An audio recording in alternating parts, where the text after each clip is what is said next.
High পটাশিয়ামের patient র half কি স্যার খেতে পারে? হ্যাঁ, র হাফ খেতে পারে। তবে কি যে যে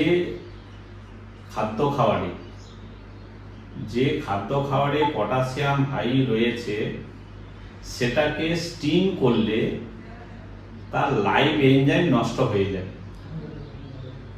আমরা কিডনি পেশেন্টকে ডাবের জল খাওয়াই এবং সেই ডাবের জলে হচ্ছে হাই পটাশিয়াম।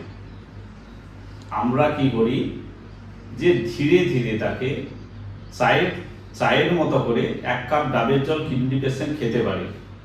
যেহেতু ডাবের জলে লাইভ এনজাইম থাকে, কতটা ব্লাডে যেতে হবে, কতটা বেরিয়ে যেতে হবে শরীর থেকে, সেটা সেই লাইভ এনজাইম ঠিক করে।